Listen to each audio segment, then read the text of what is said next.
5, 4, 3, 2, 1, 0. Bom dia, boa tarde, boa noite, boa tarde, bom dia. Bem-vindos aqui à nossa sétima aula, né? E na verdade é uma aula extra, uma aula de bônus que vocês ganharam porque o Dia da Produtividade, o Dia Mundial da Produtividade aconteceu no meio do curso. E para comemorar a gente criou então essa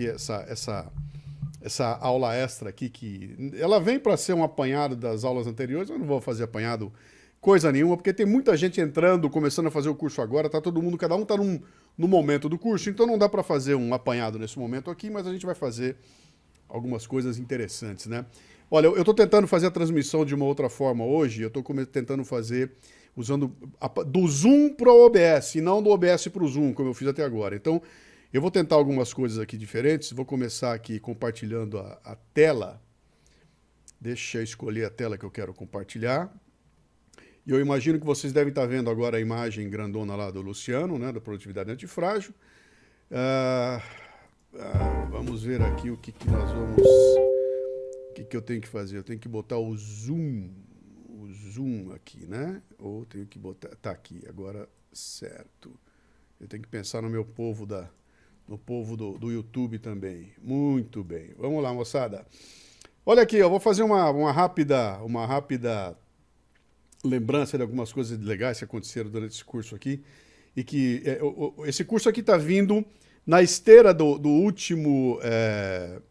Da última aula, quando eu terminei falando lá dos 60 por 40, vocês vão lembrar, né? Falando daquela coisa do planejamento que deixa um espaço muito grande para as coisas que vão acontecer, para o imprevisto, né?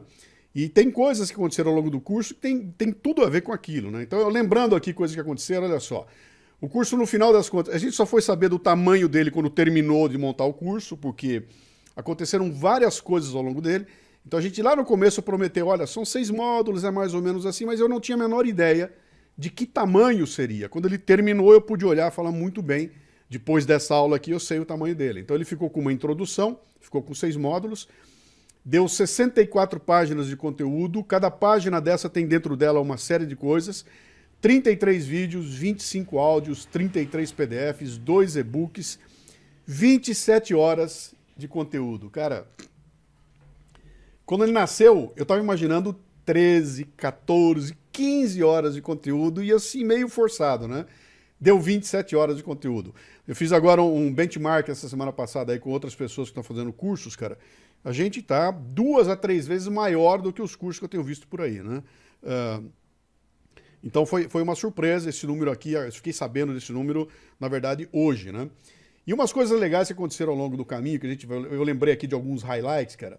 O highlight de começar o curso e de repente apareceu do nada um e-book que não existia. Aquele e-book do Sair da Média, ele apareceu durante o lançamento do curso, do nada, né?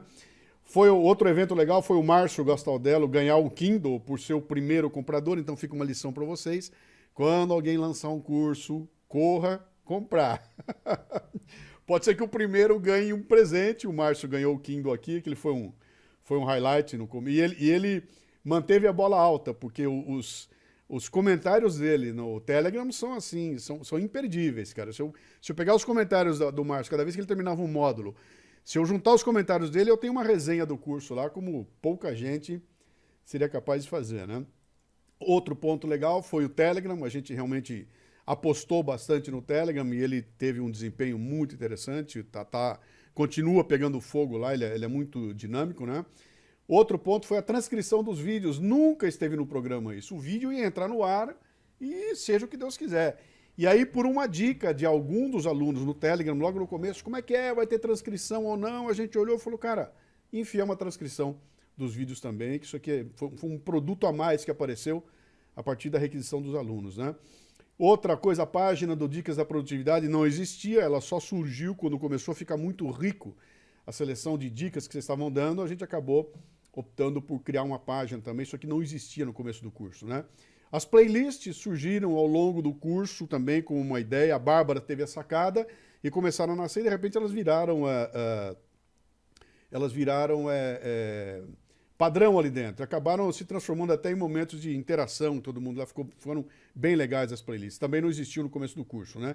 E o programa Bastidores, que também surgiu do nada. Ele não existia, ele acabou nascendo no meio do curso e apareceu. Por que eu estou colocando esses highlights para vocês aqui? Porque quando eu parei para pensar agora, no final do curso, né?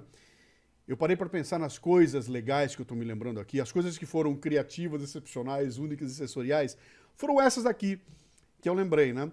E o interessante disso aqui é o seguinte, eu acho que nenhuma delas estava no planejamento do curso. Elas não estavam no 60%, elas surgiram no 40%. E são elas que dão o molho.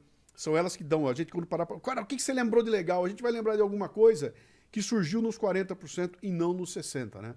O 60% o que é que foi? Foi a preparação, foi a plataforma, foi a engenharia, foi a técnica, aquilo tudo muito bem trabalhado para dar espaço para aqueles 40% acontecer e aconteceu esse monte de coisas legais. E uma das coisas também que marcou muito e que não estava na proposta inicial do curso foram os convidados, cara. A aula, cada aula, quando eu imaginei, a aula de fechamento do módulo seria uma recapitulação do módulo, né?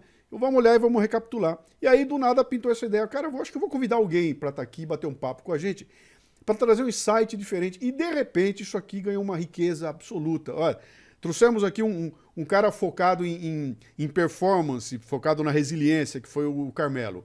Trouxemos um anarquista corporativo, que fala de vendas, que foi ali o Jordão, né?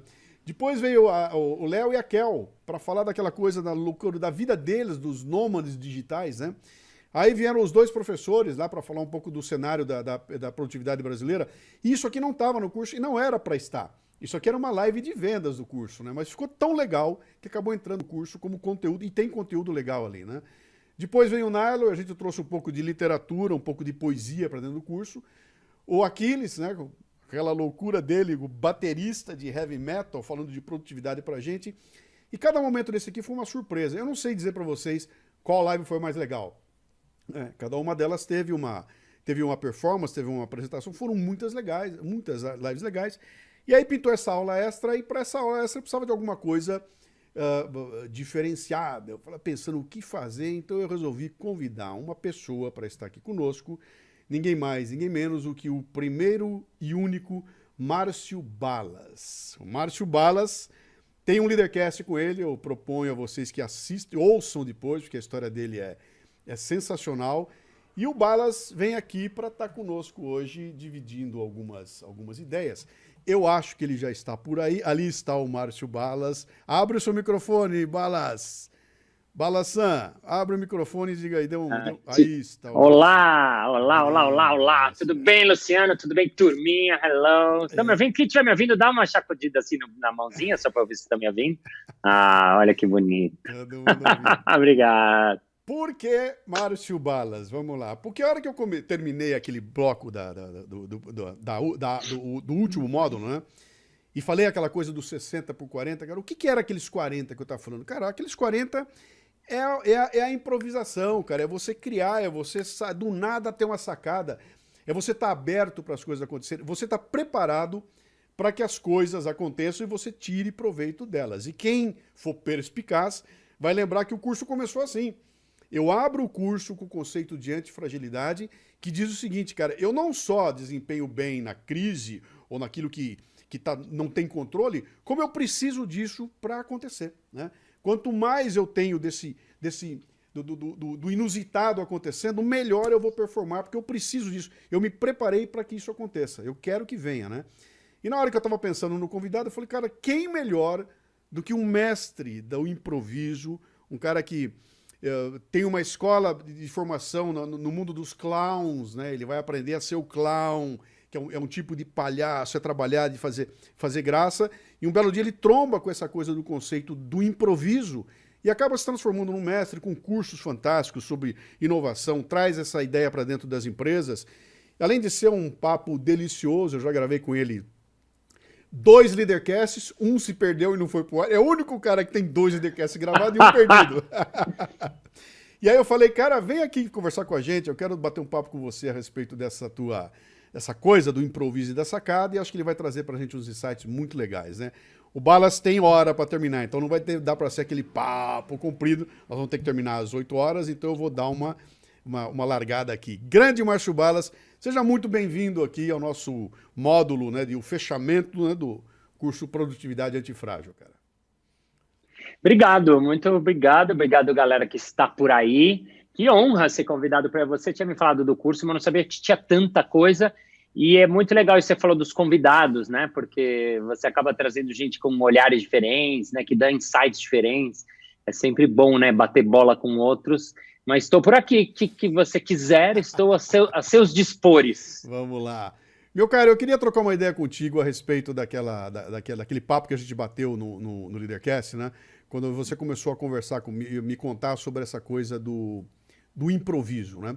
E contando o seguinte, cara, que o improviso, de improviso não tem nada. Ele tem um baita estudo, ele tem um preparo, ele tem uma organização, cara, que é a cara daquilo que eu tenho falado desde o começo do curso aqui, né? Então eu queria conversar um pouquinho sobre isso com você e queria que você desse um toque pra gente aqui de como é que funciona essa questão de você tirar do nada a tua arte, né? Vamos lá.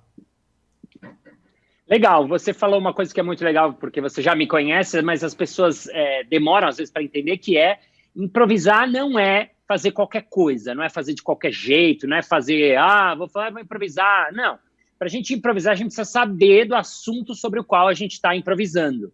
Né? Às vezes, quando eu faço palestra corporativa, workshop corporativo, eu tenho essa dificuldade, às vezes, até para o cara comprar, porque ele tem medo, não, mas aqui a gente é organizado, não, mas aqui a gente tem planejamento, né? E não é excludente, né? Para a gente improvisar, a gente precisa saber do assunto sobre o qual a gente vai improvisar. Agora, improvisar, o que é? Eu estar aberto, livre e disponível para aquilo que eu me propus a fazer. Então, por exemplo, você dá um curso, dá uma aula, qualquer um que dá aula sabe como funciona. Você prepara uma aula, você estuda, você sabe do assunto, você fez anos disso, só que quando você vai ali para dar aquela aula, coisas vão acontecer, imprevistos vão acontecer. E o improviso é a arte de jogar com aquilo que acontece com a gente aqui, agora, no momento presente. Uhum. Jogar com aquilo que acontece com a gente no momento presente. Interessante.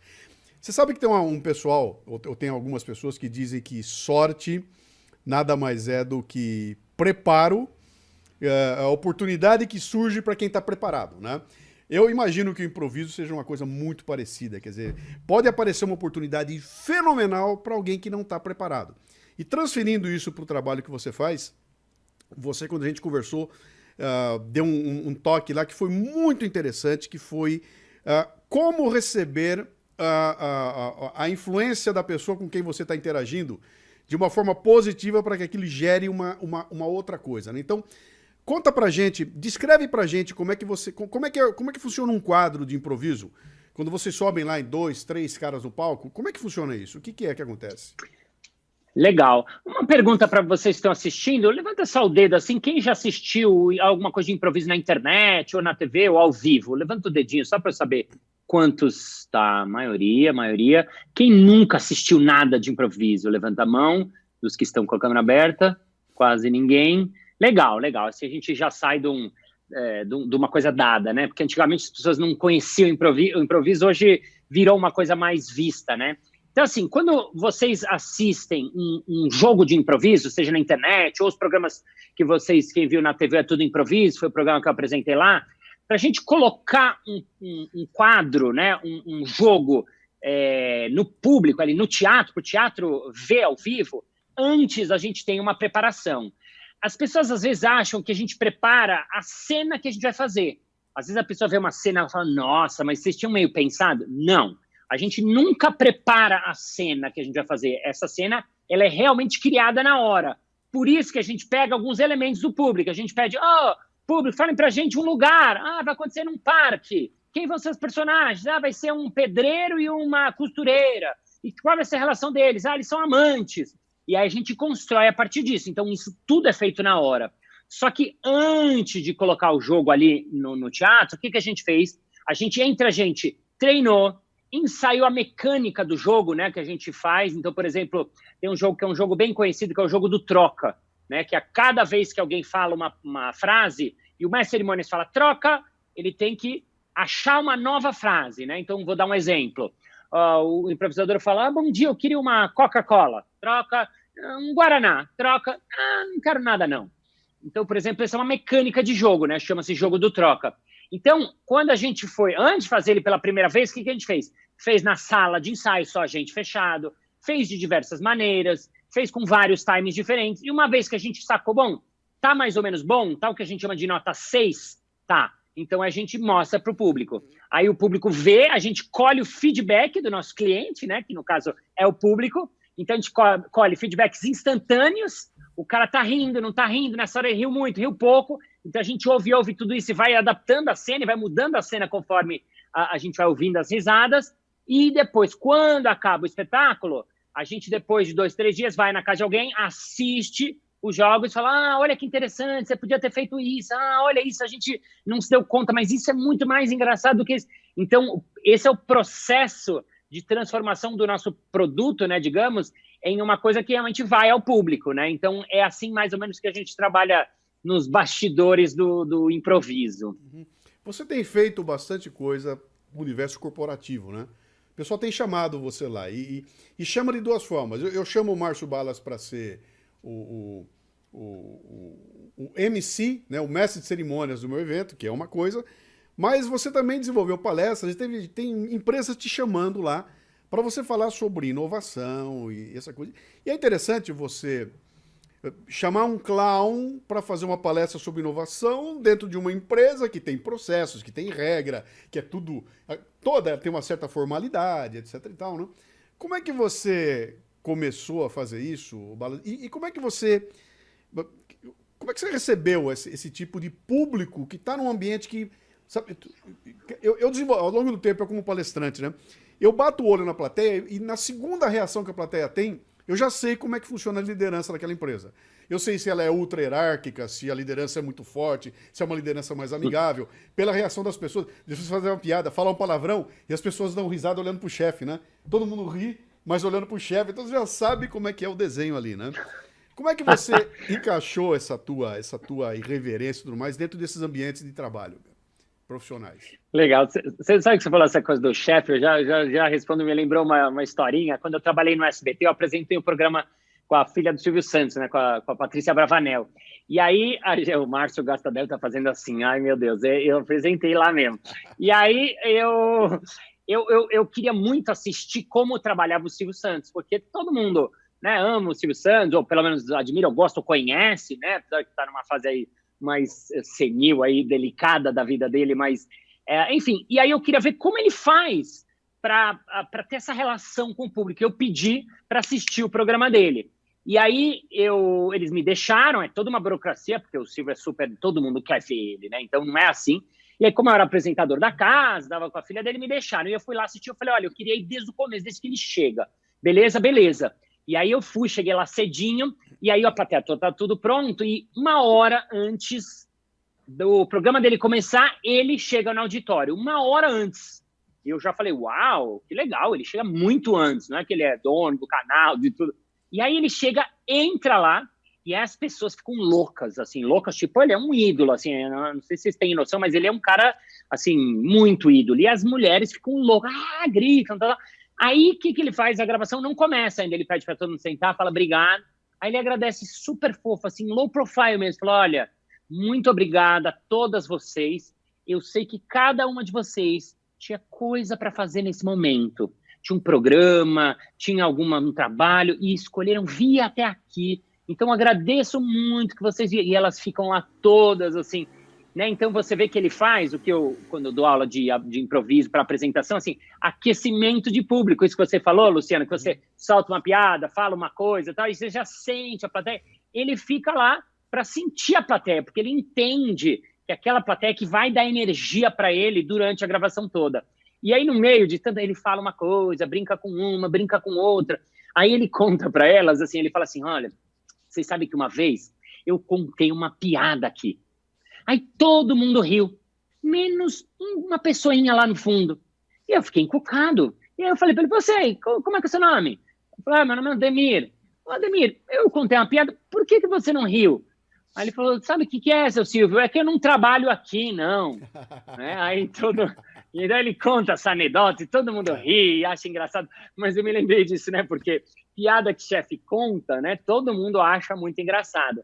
Mas voltando à sua pergunta, que eu fiz um parênteses gigante, você me perguntou sobre o trabalho corporativo, né? Que o ambiente formal, isso, né? Trazendo um clown para ensinar o quê? né? Boa. Boa.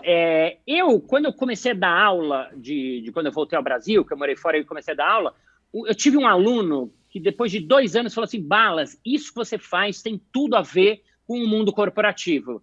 Eu falei, oi? Como assim mundo corporativo? Não, isso é artístico, não tem nada a ver. Balas. Era aula de quê que você dava? Eu dava aula de palhaço. Ah, muito bem. Era um curso de palhaço, formação de palhaço. Perfeito. Isso, obrigado. Curso de palhaço, especificamente de palhaço. Para as pessoas aprenderem a máscara, o nariz vermelho. E aí, esse cara falou assim, e eu falei assim, você acha? Acho que não. Ele falou assim, eu tenho uma empresa de treinamento, será que eu posso te vender numa proposta, colocar numa proposta? Eu falei, pode. E aí ele ofereceu para um cliente, porque ele dava aulas de criatividade, mas isso há 20 anos atrás, quando a criatividade não era um assunto da moda. E aí não passou. Aí ele ficava tentando me colocar todas as propostas, porque ele gostava muito de mim. Mas ninguém comprava. Até que um cliente, acho que foi Natura, alguém que tem assim, um cliente com essa mais visão de, né, aceitou, e eu fui lá, dei uma aula e foi incrível. E ele falou, tá vendo? Eu falei para você. E aí a gente foi pensando junto, e aí que eu entendi que essas coisas que eu falo no improviso e no palhaço têm a ver com o mundo corporativo também.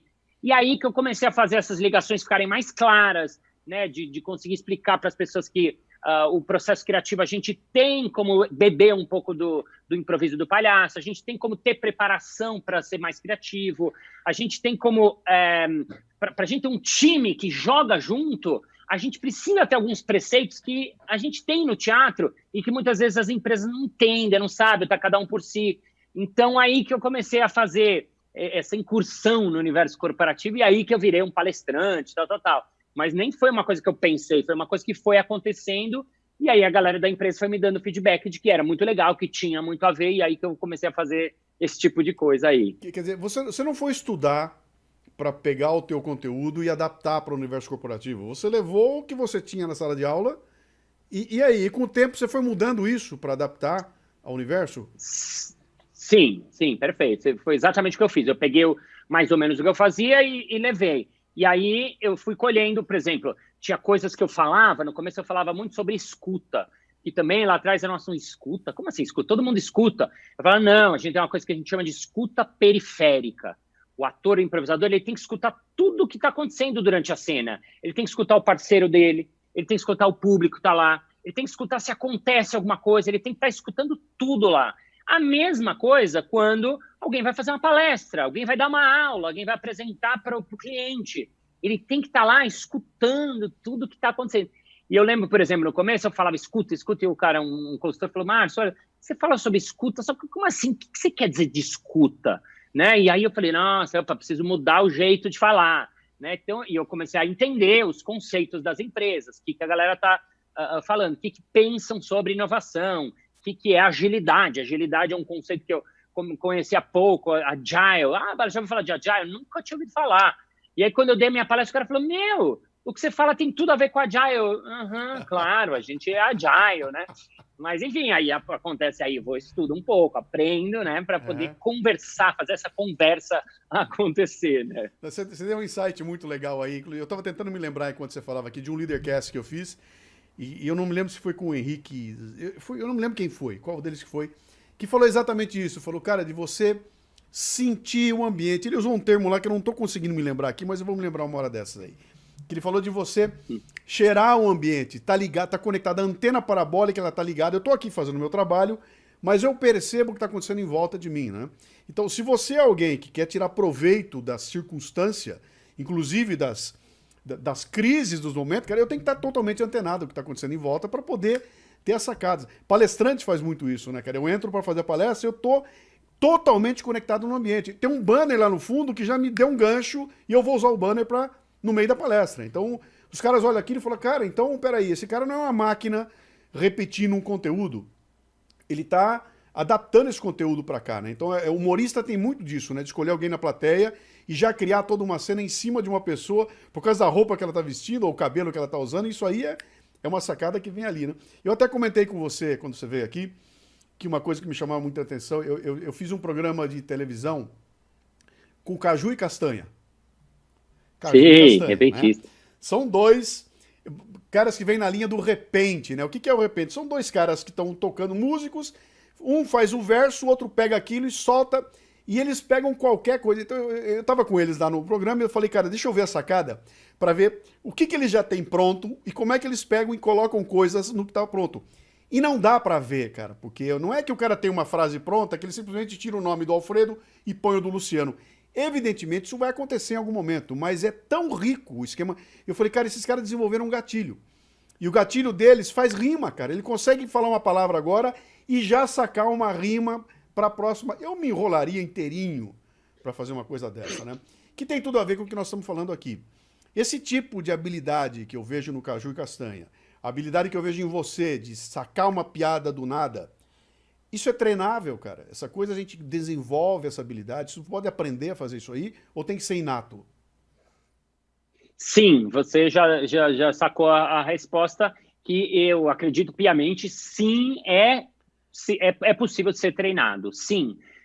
Eu falo isso quando eu falo palestra de criatividade. Criatividade é a mesma coisa. Ai, não sou criativo. Não tem esse papo. Todo mundo é criativo e todo mundo é capaz de jogar, de improvisar. Mas pode ser que tem mais jeito para a rima. Pode ser. No improviso, às vezes acontece. Um tem mais jeito para música, o outro tem mais jeito para rima, o outro tem mais jeito para sacadas que são intelectuais, né? Porque tem a ver com background, né? Você que é um cara que lê muito, estuda muito, se eu fosse falar, bom, vamos fazer um jogo de improviso, que eu vou treinar você, eu pensaria, bom, vamos fazer um jogo de improviso que tem muita fala, que tem discurso, porque você já tem esse background na vida, né? Então, sim, é treinável, né? E o que eu ensino muitas vezes, e tem uma coisa que eu acho que ela é um dos inimigos da criatividade, do palestrante, você sabe, quando vai para a cena mesmo, para o professor, quando vai para a aula e fica esquecendo disso, que é a gente julga demasiadamente, a gente é muito julgador. O ser humano não, o adulto, né? Antes eu falava ser humano e alguém falou, Balas, mas meu filho não é assim. Eu falei, putz, você tem total razão. E eu não tinha filho na época, agora eu tenho 3 e eu entendi o que ele quis dizer.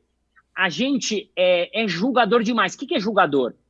Essa vozinha que muitas vezes fica na nossa cabeça e que ela, às vezes, atrapalha o processo criativo, ela atrapalha aquilo que a gente está fazendo. Desde, por exemplo, a gente está numa reunião, e vamos falar fim do curso, fala, gente, vamos lá, brainstorm para os próximos cursos e tal. Quando a gente está numa reunião criativa, o que a gente quer? Que as pessoas falem suas ideias, deixem suas loucuras vir à tona, fala a coisa mais absurda, fala a coisa mais torta. Por quê? Porque uma ideia vai gerar uma outra ideia, que gera uma outra, que vem uma outra, que sai uma outra, que vem uma outra, e aí a gente tem um monte de ideia junta lá. Quando a gente está num processo criativo, mas a gente está com o julgamento, o que acontece? Não sei se vocês já viram quando alguém faz uma palestra, alguém faz uma pergunta, e aí você fica na sua cabeça, eu acho que é isso, mas será que eu falo? Não, não vou falar. Fala ou não fala? Ai, droga, ele falou essa ideia, droga, eu devia ter falado essa ideia, era minha, eu sabia. Você tem que falar a próxima vez, né? Já se pegaram nisso, alguém da gente balançando a cabeça assim? É isso que essa vozinha que atrapalha o processo criativo, essa vozinha julgadora, né? Então, um dos trabalhos que a gente faz no improviso, e que eu digo para todo mundo fazer, é começar a abaixar um pouco esse nosso julgamento, principalmente em momentos que a gente está fazendo alguma coisa. Você prepara uma palestra, você está no meio da palestra e você se deu conta que pulou um slide lá atrás. Ao invés de ficar, meu Deus, pulei o slide atrás, mas será que eu devia ter pulado? Não, não pulei, pulei, droga, não, próxima vez, né? Isso tira a gente do estado criativo, isso tira a gente do momento presente. Então, o trabalho muitas vezes é limpar, né, esse julgamento. E para isso, a gente vai treinar. O que é treinar? A primeira coisa é eu entrar em contato comigo, eu me conhecer, eu entender quem eu sou, eu trabalhar, às vezes, algumas coisas tipo meditação, ou mindfulness, ou aqui agora, ou qualquer dessas artes marciais que traz, yoga, pilates, qualquer coisa que traz a gente para o instante. Porque é a partir da gente que a gente cria. Então, a gente tem que entender que a gente é corpo e mente, não só a mente, que às vezes a gente fica só aqui. Então, esse é um pouco o treino, a gente treinar a gente para quando está na hora, aí você vai ser você mesmo, vai usar suas coisas, vai usar seu universo. E assim é meio que o processo, como funciona, né? Balas, tem o Balas do palco e tem o Balas da vida real? Sim, tem. São dois. Tem gente que fala, você é assim, tão divertido, engraçado com seus filhos. Às vezes meus filhos querem me matar, né? Então não é porque a gente assina o palco que a gente assina a vida. O que eu tento fazer é trazer coisas que eu aprendi no palco para a vida. Isso sim, que é o que ensino, né? Então eu tento, às vezes eu me pego em momentos assim que eu tô... eu falo, não, calma, o que o palhaço faria agora, nesse momento, sabe? O que o palhaço falaria para você nesse momento? E muitas vezes a chave dos meus problemas está aí. Uhum. Sabe uma outra coisa que você falou para mim? Eu vou insistir nisso aqui, porque eu acho que isso é fantástico, cara. Você estava contando para mim lá durante o Leadercast que naquele jogo da improvisação, quando vocês estão duas pessoas, você está fazendo um jogo lá, vamos improvisar, tá? Então eu vou falar uma frase qualquer, você vai pegar e dessa frase vai criar uma outra coisa. E você disse para mim o seguinte, falou que o principal atributo nesse momento é você não usar o não, né? É você aceitar aquilo que está vindo. Comenta um pouco sobre isso aí, sobre como é que o não corta esse processo. Perfeito. Você é bom aluno, hein, Luciano? Você sacou. Esse é o cerne de tudo, o princípio de tudo é o que eu chamo de sim, né? Eu acabei chamando de olhar do sim, né? Já explico por que esse olhar, mas assim, o sim é o que a gente chama de aceitação. Então, primeira coisa, a gente diz sim pra gente, né? Que eu falei sim pra mim. Então, antes de entrar em cena, eu vou lá, eu faço um relaxamento, um aquecimento, entro em contato comigo, tiro meus problemas, deixo eles lá pra fora, esqueço meus filhos, esqueço o universo, porque aí eu totalmente presente. Aí eu abro os olhos e digo sim pro aqui e agora, onde eu estou. Aquilo que você falou, que é muito legal, você vai dar uma olhada ali na palestra antes de você entrar, você vai ver o que tem no palco, você vê que tem um banner com o tema do evento é inovação e alegria, e depois o terceiro sim é sim para o outro. Eu digo sim para o meu parceiro, para o meu co-criador, para o outro que está junto comigo, ou o público, né? Então, esse sim, essa aceitação, como isso se dá na cena, né? Vamos pegar, posso dar um exemplo com alguém dessas pessoas, Luciano? Por favor. Então vamos pegar um. Levanta o dedo assim, quem está com o microfone aberto, está para fazer um exemplo bem simples e prático. Qualquer um pode abrir, olha lá, o Paulo. Qualquer um. Paulo Figueiredo. Vamos, Paulo, abre o seu microfone para a gente. Tá ouvindo, Paulo? Tudo bem? Estou sim, tudo bem. Você tá com quem aí, Paulo? Você tá com quem aí? No quarto eu estou sozinho, mas meus pais estão lá embaixo. Eu vou fazer um jogo bem simples com você. Vai ser um jogo que a gente chama sim versus o não. O seu papel nesse jogo vai ser o não. Você vai negar todas as ideias que eu der. E eu vou aceitar todas as ideias que eu der. Entendeu o seu papel? Ok. Sim. Sempre que você nega, você dá um motivo por que você dá uma desculpa qualquer. Tá? Ok. Mas se nega, você acha todas as ideias muito ruins, tá bom? Jamile Mantovani, tá me ouvindo, Jamile? Levou um susto. Jamile, fala... Jamile, eu falei assim, falaram meu nome. Jamile, desculpa, não estava programado. Jamile, eu quero que você fale. Eu e o Paulo vamos ser dois arquitetos. E eu quero que você fale aonde que a gente podia construir uma casa. Que local seria essa casa? Seria uma casa em que lugar que a gente vai fazer uma casa? Onde que você diria? Olha, eu vou falar o lugar que eu mais gosto no mundo. Então, vocês poderiam construir uma casa em Londres. Uau! A gente sensacional. Obrigado, Jamile. Pode fechar seu microfone. Imagina. Então, Paulo, nós somos dois arquitetos e vamos construir uma casa em Londres. E você vai tudo não, e eu vou dizer tudo sim. Eu vou fazer a introdução e aí eu quero que você dê a primeira ideia da nossa casa. Fechou? Fechou. Então vamos lá. Paulo, estou muito feliz porque nossa cliente Jamile Mantovani, ou melhor, Jamail Mantovani, ela fechou uma casa com a gente em Londres. A gente vai construir nossa primeira casa em Londres e eu queria saber como é que você acha que a gente pode começar, Paulo? Primeira ideia. A primeira ideia é convencendo-a a não fazer a casa em Londres. Convencendo a não fazer em casa em Londres. Gênio! Você é muito gênio. Conta pra gente por quê, Paulo? Por quê? Porque a gente tá aqui no Brasil, é muito longe, né? Ir até Londres e tal. Sensacional, é muito boa ideia. Casa no Brasil, fechou. Vamos lá, uma ideia qualquer para casa, para a gente dar o ponto de partida. O que você acha que a gente pode ter? Uma casa de 2 andares. Que tal? 2 andares. 2 andares também não, porque subir escada dói o joelho, né? Acho que nosso cliente não vai gostar de uma casa de 2 Tem andares. razão, para que 2 andares? Todo mundo tem joelho hoje em dia. Não tem razão. Casa-terra, ótima ideia. Fechou casa-terra, a gente pode colocar piscina, porque todo mundo gosta de piscina e ela tem grana. Ah, também não, porque piscina, ainda mais aqui no Brasil, onde, tem, por exemplo, agora a gente está no inverno. Quem vai usar uma piscina no inverno? Né? Tem razão. Vale a Que pena. piscina. Dá uma ideia você, então. Dá uma ideia você. O que você acha que a gente podia fazer? A ideia também não, porque meu papel não é da ideia, né? Nossa, Meu papel não é da ideia. Você é um cara, você tem cara ensaio. E já sei, para terminar, e se a gente fizesse uma churrasqueira? Porque churrasqueira é verão, churrasqueira é inverno, churrasqueira é o ano todo.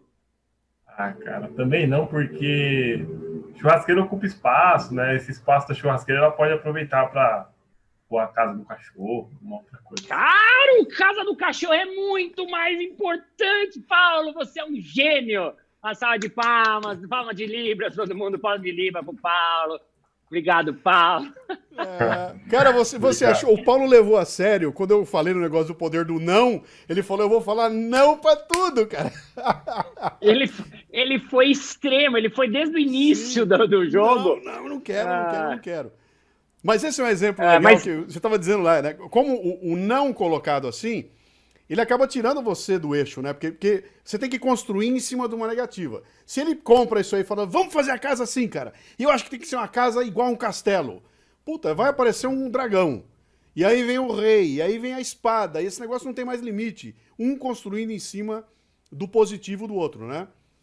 Sim, um pouquinho. Até eu ia perguntar para as pessoas que estão assistindo que observações vocês tiveram do jogo. Escreve aí no chat só para saber. Aprendi isso, percebi isso. Qualquer observaçãozinha pequena. Mas, assim, o cerne desse jogo é trabalhar, a gente entender que o grupo que quer ser criativo, a pessoa que quer ter cabeça criativa, ela tem que jogar muito mais no sim do que no não. Por quê? Porque, primeiro, se os dois forem não, a gente não consegue nem começar, né? Às vezes a gente faz esse exercício, é o não. E se a gente fizesse uma casa de 2 andares? Não, acho que não rola. Se a gente fizesse uma casa de 1 andar? Não, acho que isso não dá certo. Se a gente fizesse uma coisa? Não, né? É muito comum isso nas empresas. Se a gente fizesse uma coisa? Não, acho que isso aqui não rola. Se a gente fizesse uma coisa? Não, nem leva pro chefe que isso aqui dentro não dá certo. Eu tô há 10 anos, esse tipo de coisa, né? Antes da ideia, né, começar, né? Então, a pessoa que quer ser criadora, ela tem que trabalhar muito mais no sim, principalmente em trabalho de cocriação. Eu dizer sim para a proposta do meu amigo, do meu colega, do meu parceiro, não quer dizer que eu vou acertar qualquer merda que ele fizer e vou fazer... Não, mas eu estar disponível para o outro, eu estar aberto para o outro, né? Eu estar receptivo para o que vem do outro. Seja você um líder, né? Se você é um líder você tem que estar aberto ao que vem. Mas, Balas, eu sou líder, vou ter que aceitar tudo que meus funcionários querem? Não, óbvio que não. Mas se eles sentirem que você tem abertura para qualquer coisa que eles vão te trazer, eu tenho certeza que eles vão te trazer mais coisa. E mais coisa, maior a quantidade, mais a possibilidade de a gente ter uma ideia boa, né? E se você não é líder, também. Eu estou aberto, estou disponível para o meu grupo, meu parceiro. Um grupo bom é aquele que todo mundo percebe que está nesse espírito do sim, né? Então, é um jeito melhor para a gente trabalhar. Então, o jogo tem esse ensinamento que vem por trás, né? E tem um insight teu também, né? Que é você... Eu duvido que você entre em campo achando que a plateia é tua inimiga, né? Você nunca faz isso. Você não entra no palco falando, tô cheio de inimigo para me sacanear. Não, cara, esse povo veio aqui para rir, ele veio porque quer... É que nem agora, a nossa aula aqui, cara. O povo que entrou aqui, entrou porque, cara, estou indo lá para tirar um proveito do que vai acontecer com essa coisa que o Luciano está promovendo ali, né? Então, há uma predisposição da turma e eu tenho que usar isso a meu favor. Eu falo, se tá todo mundo nesse mood, eu não vou ter que entrar aqui para ficar convencendo o pessoal para dizer que eu sou legal. Não, cara, vamos entrar, cara. Tá todo mundo no mood, tá tudo positivo, né? Que é o poder o grupo do sim. Quando entra um não ali no meio, ele desmonta o grupo inteirinho, né? Que é aquela história que você abria a boca no meio da reunião, falei uma merda e desmontei. Eu já fiz podcast, já contei as histórias aí de eu participando de evento, num workshop maravilhoso, cara, na hora que todo mundo com aquela energia lá em cima, e aí o pessoal senta para conversar e um senhor que tava lá, falou, não gostei da atitude do fulano de tal. Cara, mas dava para ouvir o balde de água fria caindo no ambiente, destruiu a energia toda e não voltou mais, cara. Com um cara que entrou na hora que tava todo mundo, ele veio e falou, cara, não gostei, aquilo destruiu. Então, você vai abrir a boca, cara, pensa muito bem, sabe? Essa boca que eu vou abrir agora vai construir ou vai destruir o que está sendo feito aqui, né? Cara, isso é genial. Balas, conversando com o Murilo Gun, nosso amigo Murilo Gun, o Murilo disse para mim que uma das coisas que pesou muito na decisão dele de migrar do stand-up comedy para o palestrante era uma carga, que ele entrava no palco com uma carga nas costas gigantesca, que era a obrigação de fazer as pessoas rirem. Ele só seria produtivo no trabalho dele se a plateia risse, né? Então ele tinha essa obrigação, ele falou, cara, isso é um puta peso, porque se a plateia não tiver numa boa, se eu não tiver numa boa, a plateia não vai rir. E se ela não rir, eu vou tentar de novo, ela não riu, o cara destruiu o meu negócio. E ele falou, realmente é muito demandante. O palestrante não precisa fazer a plateia rir, precisa fazer a plateia refletir, né? Eu quero colocar isso na perspectiva do risco, né? O risco de você entrar num empreendimento, no teu caso, é entrar num palco com a puta carga nas costas, cara. Eu entrei aqui para, não vou falar rir, para divertir esse público, para fazer com que esse evento, que seria um evento formal, uma entrega de prêmio formal, pentelha, sacal, se transforme numa coisa de entretenimento, muito legal. Tem um puta risco nisso, né? Como é que você lida com o risco, cara? Como é que você trabalha para enfrentar essa situação de risco? Puxa, eu acho que tudo tem que ser risco calculado, né? Quando você fala de risco, a primeira coisa que vem à cabeça, que eu contei também para você na nossa entrevista, é quando eu fiz Palhaços Sem Fronteiras, que eu fui para os campos de refugiados do Kosovo. Quem é mais velho de 30? Levanta o dedinho assim, só para eu saber quem... As idades, opa, grande maioria, pelo jeito. Eu sei, Luciana. Eu fiz parte dos Palhaços Sem Fronteiras, que fazem expedições para lugares em guerra, em conflito. Até estava separando umas fotinhas aqui, porque eu vou fazer minha palestra e acho que eu vou até usar foto ao invés de usar slide.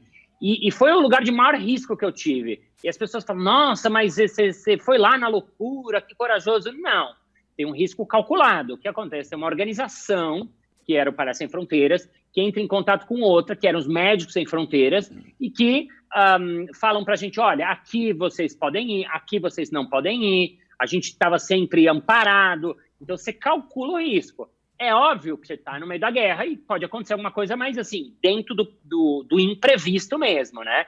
Então, a gente ia lá. E uma coisa, né, quando você fala assim, lidar com... Porque aqui, muitas vezes, é fácil fazer, porque assim, eu chego aqui no SESC, eu vou apresentar, ou na empresa, tem palco, tem luz, tem som, tem slides, né? Quando você chega num campo de refugiados, no meio da guerra, não tem nada. Eles nem estão sabendo que tem espetáculo, né? Então, eu até estava separando aqui, ó, vou botar uma fotinha aqui para vocês verem. Um dos campos que a gente chegou, tinha umas crianças que estavam brincando com um tanque de guerra. Eu nunca tinha visto um tanque de guerra, né? Então, a gente joga com aquilo, a gente brincou, fez uma cena brincando com o tanque. A gente fez outra coisa que também que é muito diferente, foi muito diferente nessa viagem, assim, eles falavam em albanês, que é uma língua totalmente diferente da língua que a gente fala, né? Muito diferente. Então, a gente teve que fazer um espetáculo sem fala, né? Ou a gente falava umas coisas tipo assim, magia, né? Que era para eles entenderem, porque mágica, magia é uma palavra que dá para entender. E eu fazia uns gestos, e a gestual também fazia, né? A gente foi aprendendo que lá, eu fui aprendendo algumas frases que eles falam lá para eu colocar no meio do espetáculo.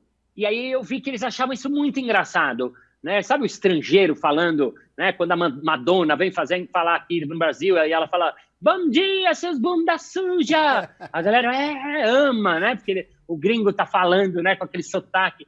Então eu percebi que eu falava umas frases que nem eram muito engraçadas, a frase em si, mas eles se dobravam de rir. E isso no primeiro dia, eu coloquei uma frase só. Eu falei, uau, que legal. No segundo dia, eu coloquei 3 frases. No último dia, eu já sabia o espetáculo inteiro, 10 frases, que eu falava uma a cada momento e que as pessoas adoravam e tal. Então, né, você joga com aquilo que você tem, né? Então, nesse sentido, eu acho que o nosso trabalho é assim, calcular o risco e depois ir de peito aberto. E saber que coisas vão dar errado. E quando der errado, a gente joga com aquilo que ele acontece. Esse é um preceito fundamental do improviso e do palhaço, por isso que a gente trabalha muito bem no erro, né? A gente joga com aquilo que acontece. Deu uma coisa errada, a gente joga com aquilo. Teve um problema, a gente joga com aquilo. E quem sabe, inclusive, aquele vai ser o meu melhor momento. Vai ser a grande hora que vai acontecer uma coisa incrível que ninguém estava esperando. Vai ser a hora que eu vou inventar algo que ninguém estava pensando. Então, é uma oportunidade também, né? O erro, esse momento ele também é uma grande oportunidade pra gente. Sim, você tá falando um negócio que é fundamental, cara. As grandes sacadas surgem, tá todo mundo esperando a bobagem que vai acontecer e você... Eu fiz um podcast há um tempo atrás e eu contei a minha experiência no programa da Hebe. Você falou do Silvio Santos, eu vou falar da Hebe, né? Eu vou participar da Hebe e a Hebe, eu ia sentar no sofá da Hebe ali, né? Então o pessoal, fiquei ali na coxia. Quando chegou a minha vez, a câmera estava focada lá na Hebe, né? E eu entrei pelo outro canto, a moça veio e me botou sentadinho ali. E a Hebe fez um discurso de abertura, né? Falando de política no Brasil e papapá. Então eu quero chamar aqui para vocês Luciano Pires. E apontou para um lado errado. E eu estava sentado do outro lado e ela apontou para lá. E aí deu aquele branco, né? Eu não entrava, nada, e ela, Luciano Pires, ué, cadê? Você tá aí? E quá. Deu aquela risada da Hebe. Cara, ela transformou um momento que era um erro do ao vivo, né? Que podia dar um nó na situação. A risada que ela dá, cara, e a forma como ela vem na minha direção, para você já tá aí, que legal. Eu olhei aquilo e falei, cara, essa mulher domina tudo. Pode acontecer o que for, pode cair um avião aqui em cima, ela vai manter a coisa andando. Claro, tem muito tempo de estrada, né? Mas aquilo foi um sinal de como é que você aproveita um erro para transformar. Tem um vídeo muito legal na internet que eu até usei numa palestra um tempo atrás, não sei se você já chegou a ver, que é um concerto de violino, um violinista fazendo um solo de violino, só ele sozinho, numa capela. Ele tá lá tocando uma música clássica, tudo, e dispara o maldito Motorola no bolso de alguém. Com aquele... E ele tocando, para aquilo tudo, cara, e ele começa a tocar aquela melodia no violino e faz uma improvisação clássica em cima daquilo, cara. A plateia vem abaixo, cara, e assim funciona. Quer dizer, esses momentos em que a gente pensa que são um desastre, na verdade é um momento que você tem para construir algo que vai mostrar a tua genialidade, vai mostrar como você está preparado, né? Vai mostrar como você tem... É aquilo que eu falei, cara, eu tô tão seguro de mim, eu sou bom naquilo que eu faço, eu compreendi, eu montei um repertório, desenvolvi habilidade, deixa vir, cara, deixa vir. E se vier, eu me viro, né?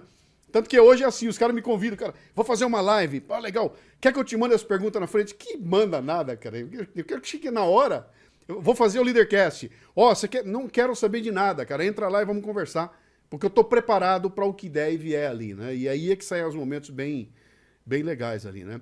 Pessoal, temos 13 minutos com o Balas aqui e eu vou dar a chance a vocês aí. Quem quiser fazer algum comentário, alguma pergunta, agora é a hora. Abra o microfone. Vai lá, Tom Castro. Balas, Tom Castro é stand-upper, é humorista, é comediante, escreve humor e tudo mais. É uma figura.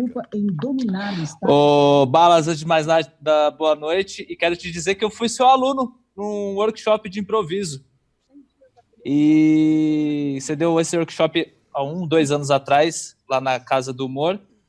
E foi uma experiência bem grande, assim, ser teu aluno por um final de semana. Eu já conheço seu trabalho há, 13 anos, desde do Caleidoscópio, do Jogando no Quintal, das suas participações no Barbichas, no Improvável. E eu cheguei nesse curso do Luciano Pires por causa do seu podcast, que eu também consumo do seu podcast. E aí teve uma conversa, um papo seu com o Luciano, eu acho que foi o do Leadercast, que você repostou no Balascast. E aí eu conheci o Luciano e tô aqui fazendo esse curso. Ou seja, olha como as coisas se conectam, se ajeitam, e a gente está aqui trocando ideia pelo canal do Luciano, através desse curso de produtividade, mas que tudo começou 13 anos atrás, quando eu comecei a consumir seu trabalho no improviso. Olha que coisa maluca, cara. Eu só queria fazer esse comentário. Que legal, muito legal. Gostou do curso, pelo menos? Fala pra caramba. Pra caramba. Ele que se atreva a dizer que não, cara. Ele que se atreva, né? Imagina, né? Vamos lá, gente. Obrigado.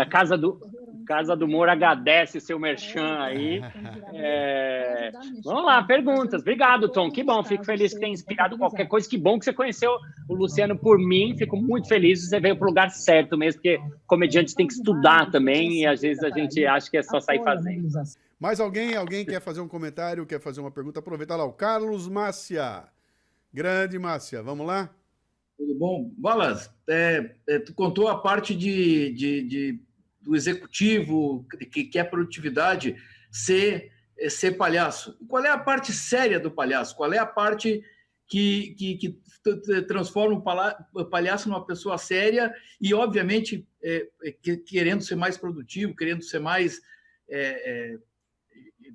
para frente, né? Legal, legal. Sim, boa pergunta. O palhaço tem seu lado sério também. Inclusive, uma coisa que as pessoas... Eu trabalhei muitos anos nos Doutores da Alegria, né? Que é palhaço em hospital. Que também é um lugar de risco, diferente nesse sentido. E é um trabalho que muita gente olha e fala, ai, Dallas, queria fazer. Aí eu falo, legal. O que eu faço? Eu falo, bom, precisa estudar. Você quer ser advogado? Você precisa estudar para ser advogado. Você quer ser palhaço? Também tem que estudar. Então, é aquilo que o Luciano me falou lá atrás.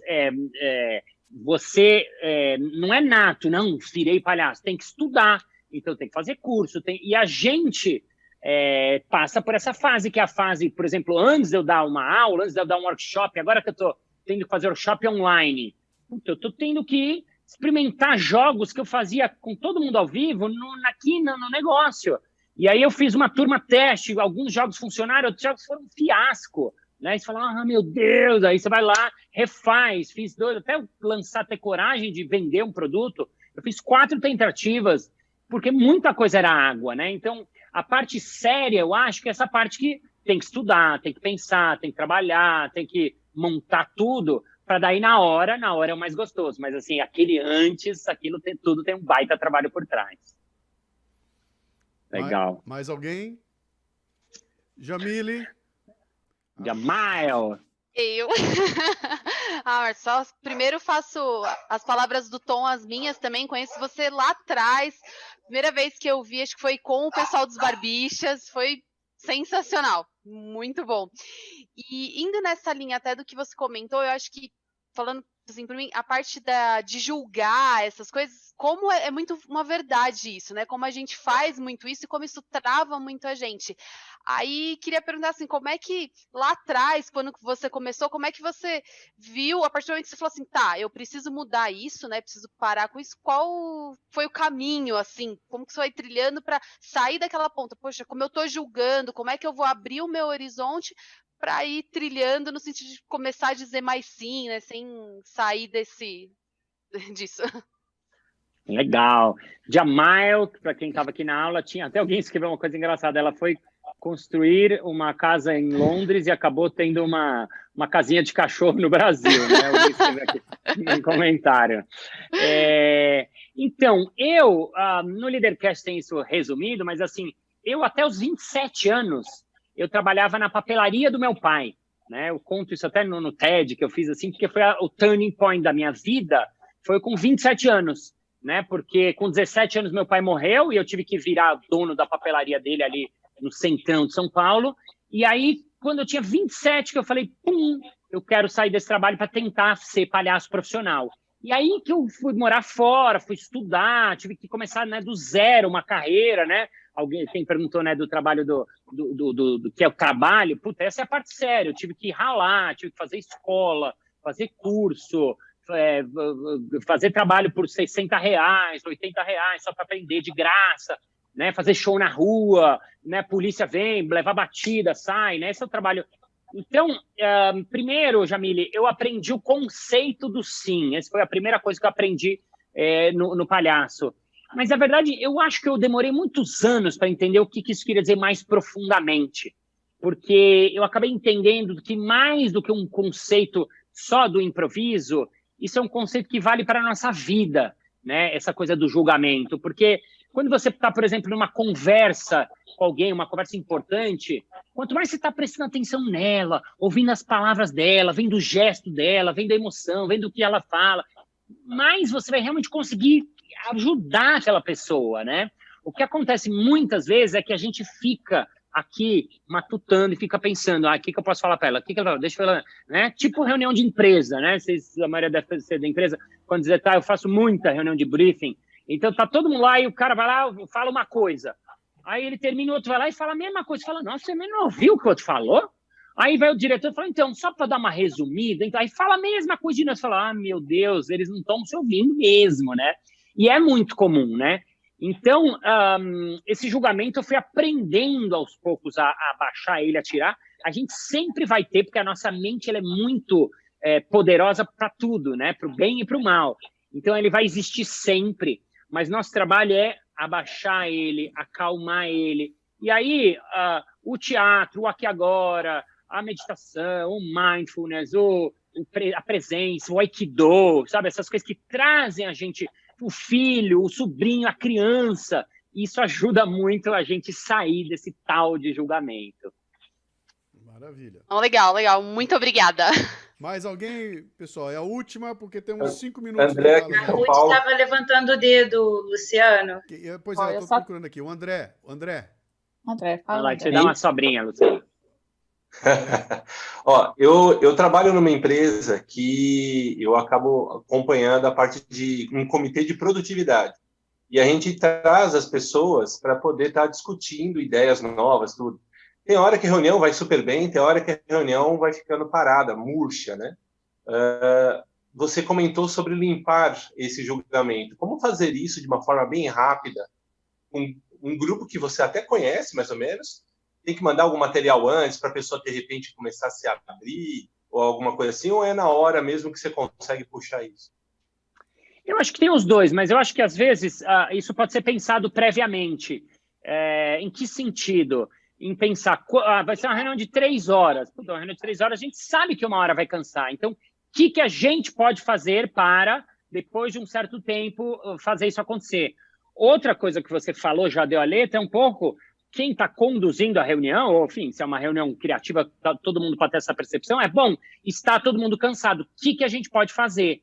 Alguns, por exemplo, para começar uma reunião, isso é uma coisa que eu falo assim, como é que a gente aquece uma reunião? Muitas vezes uma reunião de produtividade, ela pode ter um pensamento, vamos começar hoje e experimentar, porque cada time é um, né? Então vamos começar hoje, queria que cada um contasse uma curiosidade que ninguém sabe. Legal, um jeito de começar diferente. Queria que cada um contasse uma historinha do filho, se todo mundo tem filho. Queria que você contasse o nome da sua professora de infância, sabe? Ou as coisas que vão trazer com que, em coisas minhas, pessoais, a gente se engaje naquela reunião, sabe assim? Ou então, gente, está todo mundo cansado, quer dizer, agora offline é diferente, mas assim, uma coisa simples que dá para fazer quando está ao vivo é todo mundo levantar. Por que o cafezinho é importante, a hora do cafezinho? Porque todo mundo levanta, e quando você levanta, seu corpo dá aquela espreguiçada, a cabeça vai para cá, tal. Como é que a gente pode estabelecer um coffee break que seja divertido, um cafezinho que seja divertido, um negócio? Alguém que no meu grupo tem um cara que eu sei que canta. Opa, falhou? sumiu. Bala, seu áudio caiu. Seu áudio. Fechou. Acho que acabou a bateria do... Acabou a bateria do iPhone dele. Acabou a bateria do seu aparelho aí. Ninguém te escuta mais. Só vê sua cara. Improvisa aí, meu. Não acredito. Cara, parece ensaiado. Falta 2 minutos para terminar aqui, ó. Márcio, eu sou sua grande fã, só queria falar isso mesmo. Olha lá, ele vai. Olha lá, o que tem ali? Balas. Não, a gente não te ouve mais, cara. Caiu a bateria do teu fone aí e você saiu fora do ar. Puta, é isso aí. Bom, tá valendo, cara. Olha aqui, ó. Tá valendo, Balas. Improvisa agora, meu. Ele tá improvisando. Improvisa aí agora. Tá se virando. Olha lá.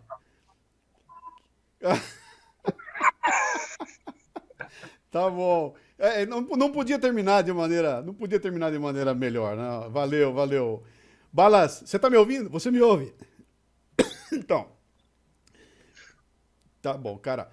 Muito obrigado pelo... Você falou para mim que só podia ter às 8 horas, são 19 horas e 59 minutos. A bateria do teu celular foi quase que foi milimétrica, né?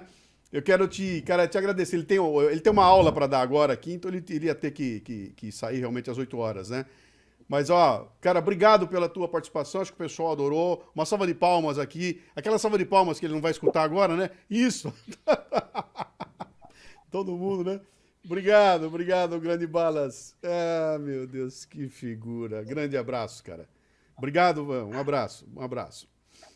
Opa, o que ele botou ali? O que vem ali? Ah, pintou um coraçãozinho para nós ali. Muito bem. Obrigado, cara. Obrigado. Valeu. Ah, meu Deus, eu quero saber qual é o outro curso de produtividade que vocês vão ter um clown para conversar, né? É só aqui mesmo, né? Olha, gente, eu só vou tentar acertar aqui agora a página do Zoom aqui, para eu poder pegar todo mundo e a gente dar continuidade aqui. O problema todo é que é o seguinte, eu estou transmitindo ao mesmo tempo aqui pelo YouTube, então eu tive que pegar o Zoom, jogar o Zoom dentro do meu OBS Studio aqui, e aí é uma porcaria, né? Porque a hora que muda quem está falando, você tem que estar controlando aqui, o negócio é bem complicado, mas de alguma forma vai ter que dar certo aqui. Gostaram do Balas? Valeu, hein? Foi legal ele estar aqui com a gente nesse... Eu acho que foi interessante. Vocês viram como é que é? Se a gente for elencar quem a gente teve aqui nesses dias todos, né? É uma coisa interessante, porque nós tivemos gente de todo tipo de formação, né? Para falar sobre essa questão toda da produtividade, mas você viu, eu consegui trazer gente que falou de literatura, gente que falou de engenharia, tinha de todo tipo aqui, né? Então acho que valeu para a gente saber que essa coisa tá presente o tempo todo da vida da gente, né? Olha, deixa eu voltar aqui então, vou de novo fazer o meu compartilhamento aqui do screen, deixa eu ver se ela vai entrar. Aqui eu tenho que entrar com o PPT, maravilha, entrou aqui, tá, vocês estão vendo aí de novo a tela de novo, né? Apareceu o Márcio, tá todo mundo vendo? Tá legal aí? Tá. Então eu preparei aqui duas coisinhas só rapidinhas pra gente caminhar aqui antes de um bate-papo final. Quem tá no Telegram, acho que viu esse quadrinho que eu publiquei. Publiquei no grupo hoje. Foi hoje à tarde. É um chart que eu acabei encontrando, porque eu não parei de fazer as pesquisas de conteúdo sobre produtividade, né? E esse é um chart aqui, que tem um site muito legal chamado Our World in Data, né? O nosso mundo em dados. E você pode entrar lá dentro e montar o chart que você quiser. Você escolhe o país que você quer ver, ele é muito legal, tem dados sobre tudo que você puder imaginar. E esse quadrinho aqui mostra produtividade por hora trabalhada de 1970 a 2017. E a gente vê onde é que o Brasil está. E enxergar a curva do Brasil é um negócio muito louco, né? Porque a gente vem ali numa batidinha, quando chega no meados dos anos 90, e mais para o final, e eu diria que ali foi a época em que o Collor assume, né? O Collor assume em 1990, né? Passa um pouquinho de tempo ali, a gente vai até o Plano Real, tem um pico de produtividade, e quando a gente entra nos anos 2000, a produtividade cai, dá uma barrigada, começa a retomar, e depois ali de 2010 para frente ela fica em linha reta, ela não sobe mais, ou seja, a gente tem mais tecnologia, teve uma mudança brutal no Brasil em termos tecnológicos de 1990 para frente, o Brasil virou de ponta cabeça, foi quando entrou, o Collor abriu o mercado do Brasil, e aí entrou ISO 9000, entrou tecnologia, entrou tudo que vocês puderem imaginar, acabou a lei da informática, acabou a lei de reserva de mercado, ou seja, a gente abriu o país para receber tudo que era tecnologia e tinha que ter dado uma subida naquela curva. E a gente, quando olha, além de não subir, ela caiu e ela foi retomar lá na frente e ficou estável e não vai mais. Enquanto isso, os países que estão lá para cima, se você olhar, e a Ruth, acho que fez um comentário muito bom lá no Telegram, Alemanha, Estados Unidos, França, os três países envolvidos na Segunda Guerra Mundial, que gastaram os tubos, que saíram da Segunda Guerra destruídos. A Alemanha saiu destruída da Segunda Guerra. Olha onde é que esses caras estão. Olha o Japão. Inglaterra, Espanha, Japão, quer dizer, países que saíram destruídos estão naquela posição lá em cima em produtividade e a gente não conseguiu aqui, que só teve paz, né? Uma curva interessante para a gente olhar também é a curva da Coreia do Sul. Ver como ela vem como o Brasil, entre os anos 80 e os anos 90, ela começa a descolar, e aí é uma linha de subida que não para mais. Ela não para mais de subir, e isso tem a ver com aquela história que a gente já ouviu muito falar, que os coreanos botaram um plano de 25 anos, se grudaram nesse plano e não largaram mais durante 25 anos. Mudou o governo, mudaram as pessoas, mas o plano foi levado à risca, né? Isso só pode dar certo, né? E o Brasil, enquanto isso, a cada 4 anos, a cada 8 anos, parava tudo que vinha fazendo e começava de novo, Quer dizer, essa curva para ser vencida vai ser muito... vai dar um trabalhão para a gente aqui, né? Outro quadrinho interessante que surgiu na sequência desse aqui, quem colocou foi o Fábio Del Rio, né? Segue um trecho do relatório que eu recebi hoje do LinkedIn sobre o cenário de vendas do Brasil em 2020, que já leva em conta a Covid-19. Também não somos produtivos em vendas. E o que esse quadrinho mostra é um negócio interessante, a gente tem que dar um desconto aqui, tá? Esse quadrinho era um trabalho que pretende vender as soluções do LinkedIn, logo pode ter alguma coisa de contaminação aqui, mas eles fizeram um trabalho e mediram o tempo que um vendedor, um cara de vendas, usa na sua atividade. E descobriram que o Brasil é um dos países, se não for o país do mundo, em que o vendedor gasta menos tempo em venda. 36% do tempo do vendedor é vendendo. O resto, 19% é função administrativa, relatório de despesas, etc. 16% em treinamento, 15% em reuniões, 15% atualizando o CRM e só 36% fazendo a venda. Se o Ricardo Jordão Magalhães ver esse quadro aqui, ele tem uma síncope, né? Porque ele é um cara que bate o tempo todo na necessidade da gente... O vendedor tem que vender, o vendedor tem que ter na rua. E olhar para esse quadrinho aqui e ver que os 19% do tempo do cara é com função administrativa, é com burocracia, é para a gente pensar, né? Como é que nós estamos decidindo onde é que a nossa energia gasta, né? Como é que a tecnologia que chegou para nos ajudar não está nos ajudando, né? Como é que a gente não consegue fazer subir a curva da produtividade. Então, eu volto aqui ao começo do curso, a primeira aula do primeiro dia, a primeira coisa que eu falei no curso, né? Que era tentar entender qual era o problema da produtividade que tinha no Brasil. Por isso aquela história do olhar produtivo, né? Não me parece que seja um problema de recursos, não é falta de dinheiro, não é falta de técnica, não é falta de computador, não é falta de processos. Isso aí, além de ter, se não tiver, a gente tem onde comprar. Nós temos tudo para fazer. Há um problema cultural, tem um problema mesmo de postura, cara, tem um problema de comportamental que está muito longe de treinar a pessoa para fazer bem feito aquilo que ela tem que fazer. Não adianta nada. A gente está durante anos e anos gastando tubos de dinheiro, as empresas estão treinando as pessoas, gastando bilhões com treinamento, e o resultado continua sendo um resultado pífio, né? O Brasil está lá na rabeira da produtividade. Então tem alguma coisa que não está funcionando. E para mim essa coisa é cultural e é exatamente essa falta de compromisso com o olhar produtivo, sabe? Falta de compromisso com o olhar para as coisas e tentar sempre, consistentemente, encontrar um jeito melhor, mais rápido, mais barato de fazer acontecer. Foi assim que eu comecei o curso, é assim que eu vou caminhar para o final do curso, né? Deixando para vocês aqui uma reflexão que para mim é fundamental, que é o papel que cada um de nós tem nesse processo de implementar ou de ampliar a produtividade do brasileiro. E aqui eu não estou nem preocupado com a minha produtividade, sabe? Não é isso. A minha produtividade eu resolvo, cara. Deixa eu só tirar o sharing aqui, né? O meu caso eu resolvo, cara. O meu problema eu resolvo. A forma como eu faço, eu dou um jeito, eu vou atrás, eu estudo, eu busco informação, eu estou interessado, eu quero, eu sei que é melhor para mim. A questão toda é como é que eu vou influenciar esse ambiente que está em volta de mim. No meu caso específico, eu consigo, porque eu tenho um canal de comunicação, eu cutuco as pessoas, eu faço um curso, eu monto uma porrada de coisa, mas aí é cada um de vocês, né?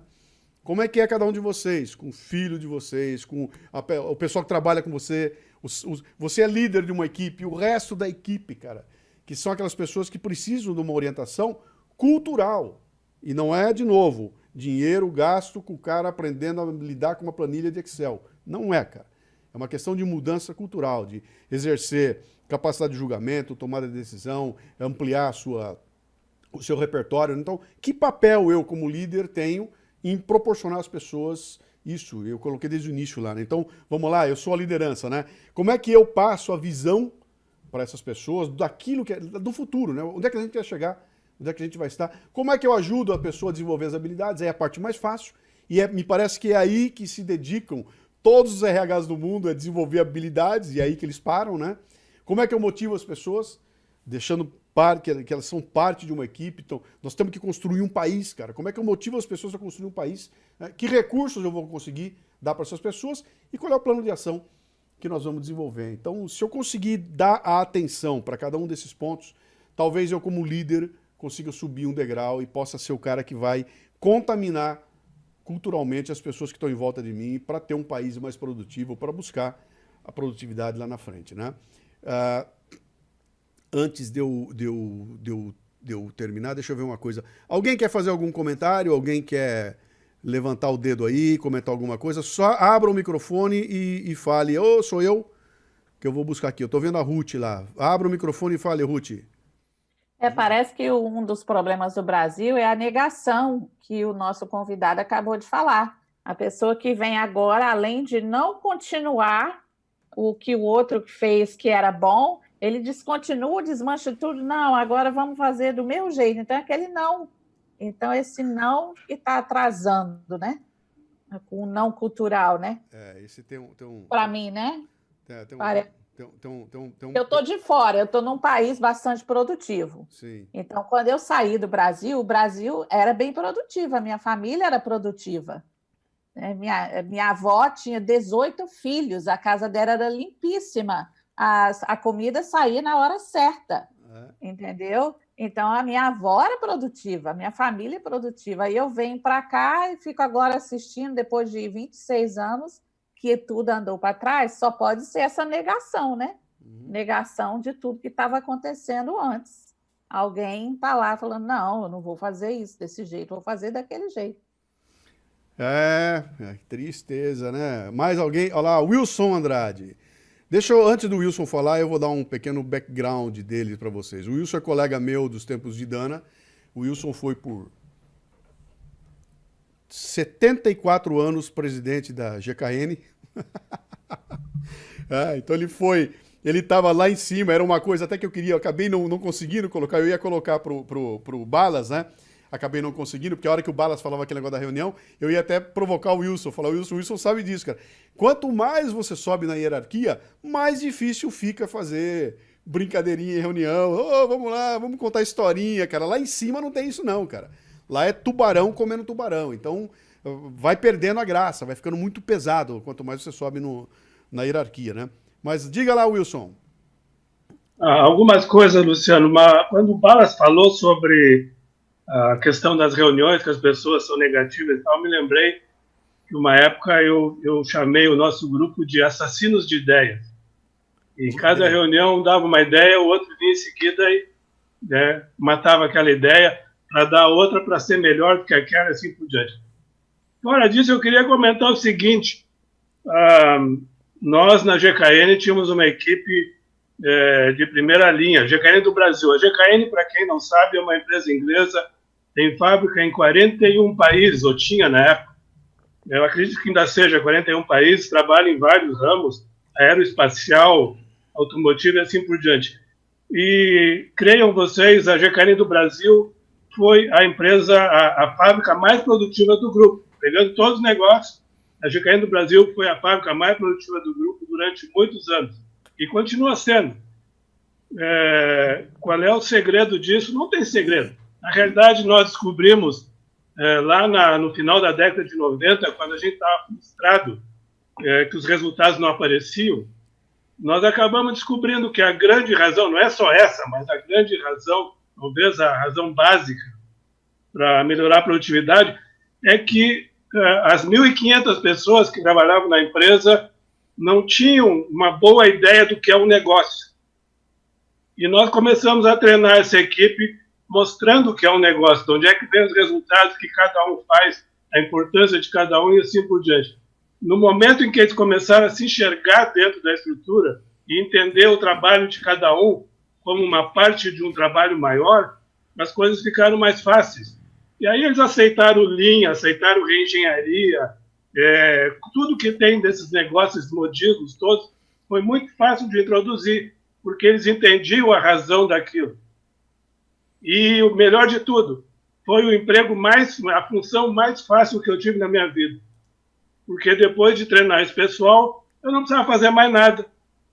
Eu podia viajar, eu podia tirar férias. Eu fiquei doente uma época, 2 meses fora da empresa, a empresa produziu sempre a mesma coisa. Então, depois que eu treinei o pessoal, eu passei a ter um trabalho facilitado. Então, é isso que eu queria dizer. A empresa mais produtiva do Grupo GKN no mundo era em Porto Alegre, Brasil. Só de brasileiros, não tinha nenhum estrangeiro na equipe. E uma coisa que eu preciso lembrar aqui, que o Wilson está comentando, a GKN, ela era dana, e aí eles fazem um negócio, a GKN vem e leva uma parte e se torna uma empresa independente, né? Mas a escola lá foi uma coisa fenomenal, cara. Eu tive uma escola na indústria que aquilo era outstanding, era fora de série. E quanto mais eu desenvolvo meu trabalho de palestrante, quanto mais eu entro no intestino das empresas pelo Brasil afora, eu tenho certeza de que aquele grupo que a gente tinha lá era muito especial, cara. Era um grupo que estava muito à frente e tinha muito disso que o Wilson falou aí, sabe? De aquela ideia de que, cara, como é que o grupo faz para estar junto? Tinha um grupo de diretores ali que, cara, um comia o fígado do outro. Os caras se pegavam lá, que era um negócio... Mas eles se comiam porque estava indo para uma direção. Todo mundo na mesma direção. Cara, vamos sair na porrada, mas é para lá que nós vamos. Não tinha como desviar, né? E a empresa começou a desmilinguir quando houve uma decisão de mudança estratégica lá fora, os caras dividiram a empresa em silos, né? E acabou virando um silo, então ficaram 8 áreas independentes. Aquele grupo que ia para uma direção, acabou indo cada um para um lado, a empresa desmilinguiu e um gigante de 8 bilhões virou 4, 3, 2 num instantinho, né? Então... Centralizaram a decisão dos Estados Unidos, né? Sim. Então tem tudo a ver com essa coisa de você conseguir passar essa visão adiante. Eu acho que aí está na raiz da mudança cultural. Eu não consigo ver muito disso nas empresas. A gente vê as pessoas seguindo um líder, que é uma pessoa, mas não vê seguindo um plano, né? É o Brasil, né, cara? O Brasil não segue plano. Ele segue uma pessoa que entrou lá e é um visionário, e vamos atrás do visionário, amanhã ele sai, entra o outro, acha que o caminho é diferente, e a gente acaba perdendo tudo aquilo que foi construído até então, né? Mais alguém? Mais alguém antes de eu fechar?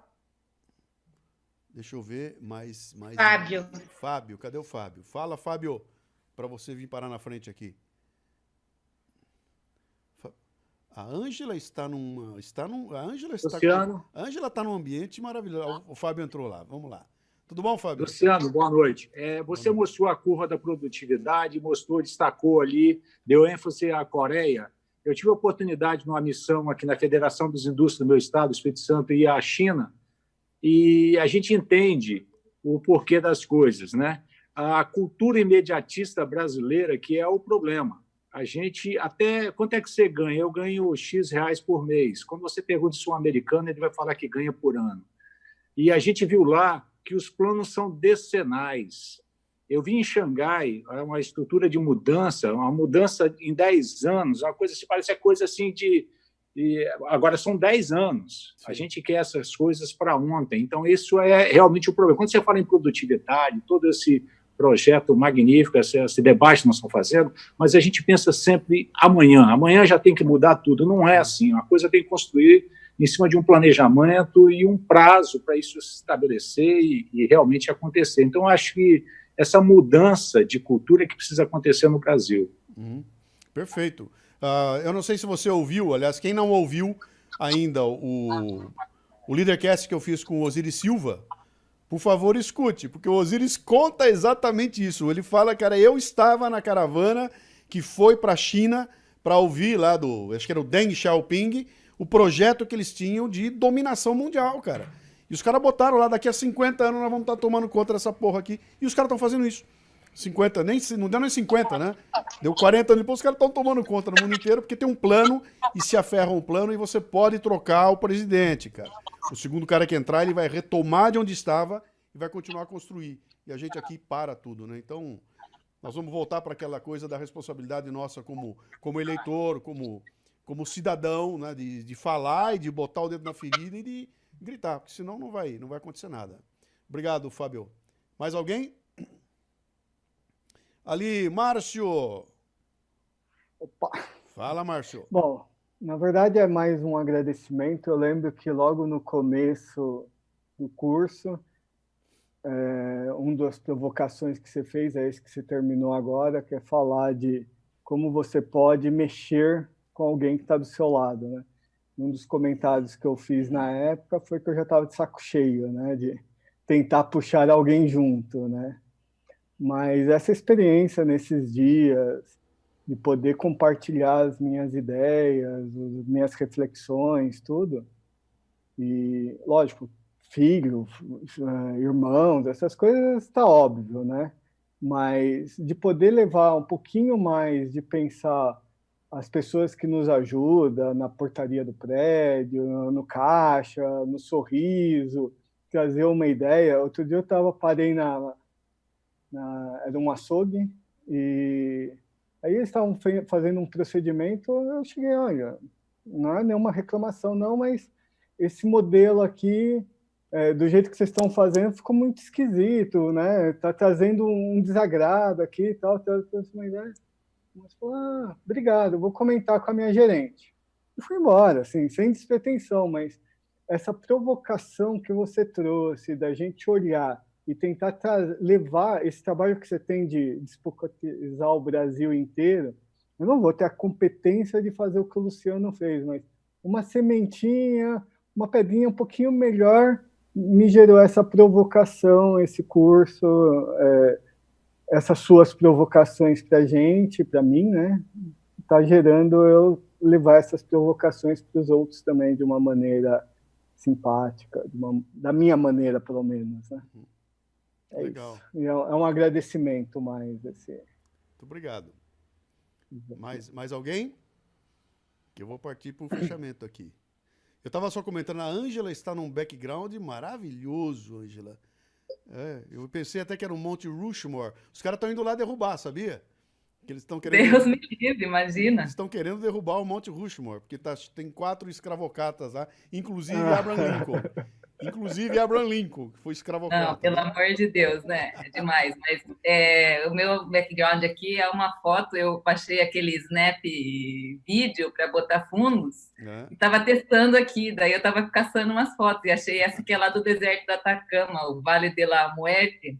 Essa estrutura atrás de mim é chamada de Coliseu, que parece ele é arredondado assim e parece uma arena mesmo. É muito legal. Mas eu coloquei só de brincadeira aqui, porque eu estava testando esse vídeo. Legal. E só aproveitando que eu estou falando, que eu estou com o áudio aberto aqui, falando sobre produtividade, queria puxar a sardinha para a minha área, que eu sou do agro, e no agro a produtividade aqui no Brasil é extrema. Especialmente, por exemplo, na pecuária, que é a área que eu trabalho, nos últimos 20 anos, aí a gente aumentou a nossa produtividade em mais ou menos 30% e reduziu em 10% a área de pastagens, ou seja, a gente está produzindo muito mais com menos área. Então, só para puxar a sardinha para a minha área, aqui no Brasil tem muita produtividade, sim. O povo é produtivo, especialmente. Concordo, viu? Também sou do agro. Sim, e o interessante disso. Especialmente no campo, né? O interessante disso. Essa não, que brasileiro não é produtivo, é super produtivo. Até recomendo a vocês, quem não viu a live que eu fiz lá com os 2 professores, lá com o Jason e o Paulo, assista aquilo lá, porque tem uma discussão muito interessante sobre isso aí, né? Por que o agro é e o resto não é? Por que aconteceu que a área industrial do Brasil foi destruída e o agro não, né? Então eles colocam lá muito bem a diferença entre uma e outra, né? Mas é interessante a gente conviver com as duas coisas ao mesmo tempo. Como é que a gente consegue ter um agro com uma produtividade que ele tem e não consegue ter nas outras áreas, sabe? Será que é muito mão pesada do Estado, o tipo de coisa que é feita ali? Mas é interessante as duas coisas convivendo lado a lado, uma desmonta e a outra, a cada dia que passa, melhora, né? Aliás, é só não ligar a televisão que você vai entender que melhora, né? Se você ligar a televisão é só ruindade, está tudo ruim, o agro só desmata e só destrói as coisas, né? Eu tive aí Passei por isso tudo, fui lá nas fazendas, peguei na mão dos caras e assisti o agro acontecendo. E falei, cara, eu até tinha uma proposta, acho que eu falei para a Ângela uma vez, eu tinha uma proposta, fazer o seguinte, nenhum estudante brasileiro poderia tirar um certificado de conclusão de universidade sem passar 15 dias no agro. Enfia os caras num ônibus, leva para lá e bota os caras 15 dias no agro. Voltou, eu te dou o certificado. Para que curso? Qualquer curso. Medicina, para se formar, tinha que passar 15 dias no agro, sabe? Aquilo é uma aula de Brasil que a gente precisava aproveitar cada vez mais, né? Exatamente. Bom, uma dica aí, se alguém souber me dizer como é que faz, tem como salvar o bate-papo aqui do Zoom? Tem sim, Luciano, dá para fazer, tem 3 pontinhos aqui do lado, se você abrir o chat, tá escrito mandar para todo mundo, né, everyone, aí file para mandar, os 3 pontinhos, tem salve chat, vai baixar como se fosse um TXT. Então eu vou fazer isso antes de fechar aqui, tá bom? Eu não quero perder isso aqui, né? Bom, eu vou partir aqui para os nossos finalmente. Deixa eu ver o que tem aqui no YouTube. Humorismo e arte de fazer cócegas no raciocínio. Isso aqui é o doutor imposto de renda.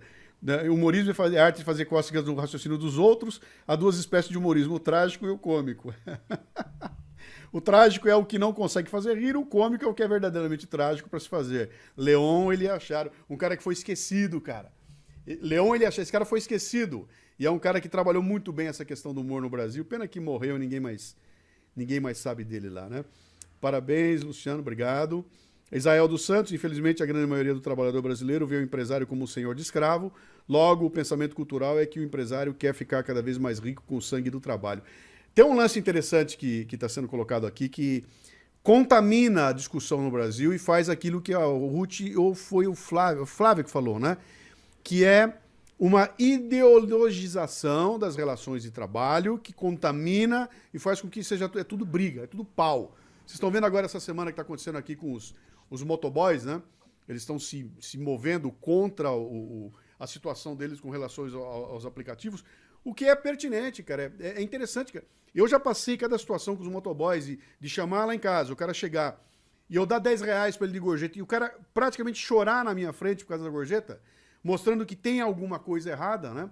Mas não é simplesmente porque os donos de aplicativos são bandidos e estão ganhando. Os aplicativos estão tudo quebrado. Eles não ganham, não tem resultado. Se você vê as curvas, tá todo mundo quebrado, né? Esse é um negócio que não está rendendo. E se você for ver a ponta do novelo, cai em mim como consumidor, né? Que eu quero continuar pagando barato e ninguém ganha no processo. Só que isso não é um inimigo do outro. Eu quero defender o motoboy contra o cara do aplicativo. Cara, todo mundo vai perder nessa história, né? Nós temos que tentar entender esse conceito. E eu, como consumidor, assumir um pedacinho dessa... Sabe, se eu quero o conforto de receber na minha casa, isso vai custar mais caro. Quanto mais caro? Talvez não possa ser só mais 5. Tem que ser 8, tem que ser 10, né? Mas essa consciência tem que surgir, né? Muito bem, gente. Olha aqui, ó. Vou sentir saudades dos encontros semanais. Adorei fazer o seu curso. Ficar próximo de você, de toda essa turma incrível. Até a próxima. Olha, a gente não vai fechar o grupo do Telegram, não, tá? Porque tem um monte de gente começando o curso agora. Eu recebi e-mail hoje de cara que nem começou ainda. Eu comprei, não tive tempo, vou começar agora, né? Então, vai estar aberto lá o Telegram e a gente vai continuar acompanhando vocês aqui. Não estou terminando nada, cara. Eu só estou dizendo o seguinte, estou fechando o último bloco. E antes de começar o curso aqui, hoje, a aula, o Paulo Figueiredo virou para mim e escuta, quando é que sai o Liderança Nutritiva? Eu falei para ele, calma, eu estou em depressão pós-parto, né? Depressão pós-curso. Dá um tempo que a gente vai ter que retomar aqui, começar, mas nós já estamos conversando bastante a respeito e logo mais aparecem algumas novidades para vocês, né? Antes de terminar aqui, eu quero compartilhar a tela com vocês mais uma vez para mostrar uma coisa que eu fiz questão de mostrar. Eu estava pensando se mostrava ou não mostrava, mas eu fiz questão de mostrar porque eu acho que tem uma lição nessa história aqui, ó. Nós vamos estar, o curso vai estar, já abriu de novo, o curso está à venda outra vez, a gente abriu o carrinho, nós estamos começando agora com os afiliados, então a gente lançou um programa de afiliados, nós estamos, nesse momento, selecionando quem são os afiliados. Para quem não sabe, afiliados são pessoas que se associam a gente para vender o curso. Então o afiliado vai sair por aí vendendo o curso pelo mercado e o afiliado ganha uma comissão em cima da venda do curso. Isso é um negócio muito interessante, está crescendo bastante no Brasil. tem milhares de cursos, milhares de afiliados, tem gente que está dedicando a vida a vender cursos que existem por aí. A gente lançou o nosso programa agora, lançou, na verdade, hoje ele está começando, mas a gente vai ter que mexer em algumas coisas. Na segunda-feira a gente retoma esse lançamento. E o que eu queria mostrar para vocês é o seguinte, o curso está sendo colocado à venda por R$ 967. Esse é o preço do curso, esse é o preço real, é o preço que mínimo que ele devia ter sido lançado lá atrás, e a gente chegou nesse número aqui depois de fazer uma baita de um benchmark com uma porrada de gente que está fazendo cursos por aí, né?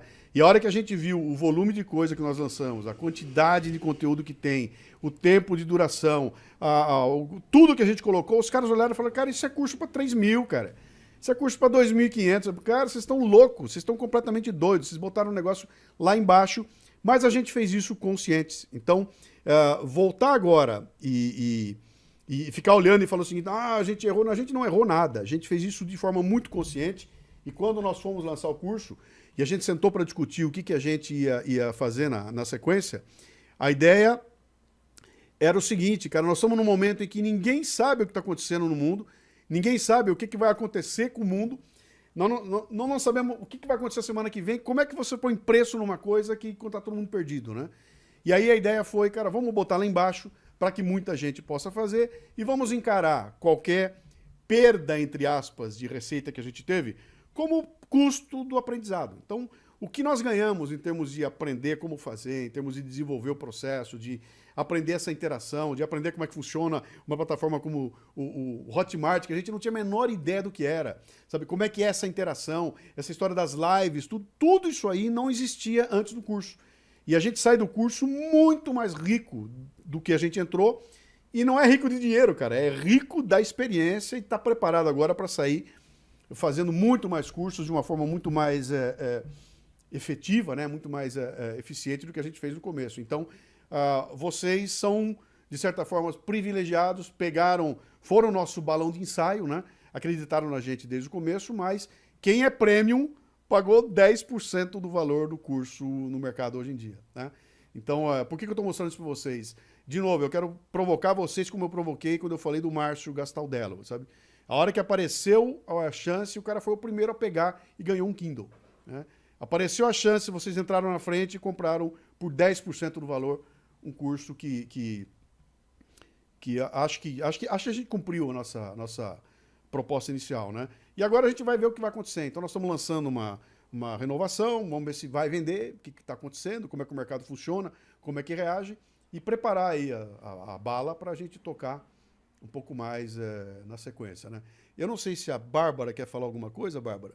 A Bárbara está interagindo com a gente aqui o tempo todo, eu acho que ela merecia falar alguma coisa para nós aqui nessa sequência. Não, Bárbara?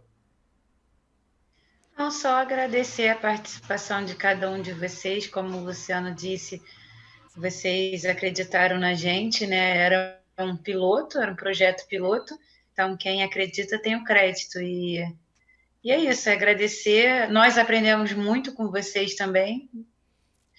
E não terminou, tem muito Telegram aí pela frente.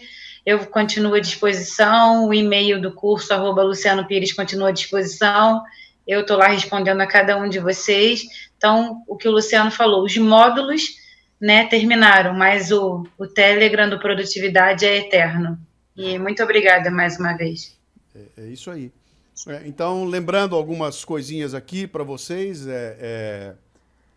a qualquer momento pode aparecer uma loucura, a gente pode inventar uma moda, pode surgir uma live do nada aí, cara, vamos fazer, vamos. Qualquer momento vai pintar uma coisa, então a gente não vai parar com essas surpresas todas, tá? Eu continuo reunindo material sobre produtividade, possivelmente a gente vai fazer um upgrade, mas isso é mais lá para frente, agora é rodar o curso que está pronto aí e começar a trabalhar em outras alternativas que vêm por aí, né? Eu acho que eu não me esqueci de mais nada. Eu estou vendo os feedbacks de vocês aqui, são sempre positivos. Provavelmente a gente vai entrar em contato com vocês pedindo alguma coisa, tipo um comentário, tipo WhatsApp, seu WhatsApp, tipo mandando uma pesquisa para vocês. A gente não sabe direito o que vai ser, mas é possível que a gente entre em contato nos próximos dias, né? E o retorno não tem, é como hoje, nossas lives aqui, tem 800 caras no curso, as lives têm 60 pessoas, né? A gente manda um e-mail, voltam 10% dos e-mails vêm como resposta, né? Então, é difícil a gente poder mobilizar todo mundo, mas a gente possivelmente vai atazanar um pouco vocês, que não é para fazer malhação de vendas, não. É para pegar subsídios, para poder melhorar o canal de comunicação, poder aprender um pouco mais ainda e fazer com que o próximo curso seja mais legal do que esse que vocês acabaram de fazer aqui, tá bom? Então... Luciano? De quem é que está falando? É o Vinícius Perro falando. Eu não consigo ver você. Estão me vendo bem? Deixa eu ver se eu acho você aqui, peraí. Fala, Vinícius, eu achei. Aqui, achou? Diga. Opa! Diga. Bem, eu cheguei por último aqui que estava colocando a minha filha para dormir. Sim. Mas eu queria deixar um depoimento aqui com vocês, que nesse curso eu quase que não fiz, por diversos fatores, né?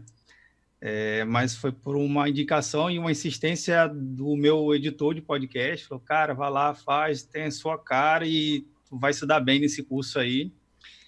E por questões financeiras, eu falei, cara, vou fazer, mas grana não tem não, mas vou fazer, né? Mas uma das lives que eu assisti do curso foi daquela do Aquiles. E aí, um momento que ele contou lá que ele estava na banda e coisa e tal, e de repente a banda parou de fazer show por causa do carnaval, e ele se viu sem grana, e é exatamente essa história que eu estou vivendo hoje em relação à empresa, né? Como eu estou aqui em quarentena e a empresa está começando a fazer uma série de planos de cortes, eu estou me vendo exatamente naquele momento que o que eu sou muito bom numa área, essa área não está mais sendo real para mim. E nesse período de pandemia, mais especificamente no período de curso, desde a minha inscrição até agora, eu consegui desenvolver um treinamento completo na minha área de tecnologia, roteirizar, preparar todo o material, e amanhã eu já estou gravando, para ser lançado em 15 dias o curso. Legal. Né? Pedi uma ajuda aí à Bárbara, usando muito dos insights do curso, muitas das coisas realmente de trazer um conteúdo de qualidade, inspiração total aí no teu treinamento, né? Legal. A questão da dinâmica, da qualidade, do compromisso, mas, assim, realmente é um curso que, por mais que é um depoimento que eu sempre gosto de dar, assim, por mais que muita gente já seja produtivo, mas ter a capacidade de sempre ter um insight, sempre ter o famoso ajuste fino, né? Sempre tem aquele detalhezinho que você pode estar sempre melhorando e elevando muito o seu nível de qualidade. E uma coisa que eu também gosto de falar que não é uma concorrência, a concorrência é consigo mesmo, né? Igual um velocista, né? O Usain Bolt, por mais que ele tenha 10 atletas concorrentes com ele, mas o primeiro concorrente dele é ele mesmo, como qualquer outro atleta, né? O primeiro adversário de peso é a gente mesmo. E às vezes a gente coloca cada barreira enorme. E foi na sua primeira videoaula que eu falei, puta merda, é exatamente isso aqui que eu estava precisando.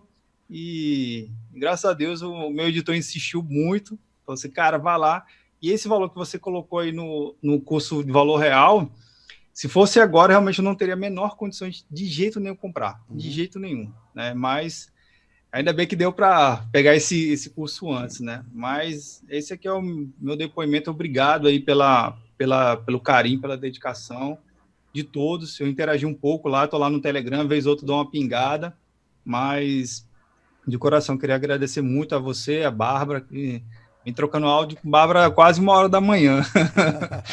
mas é legal conhecer vocês, conhecer cada um pessoal aí.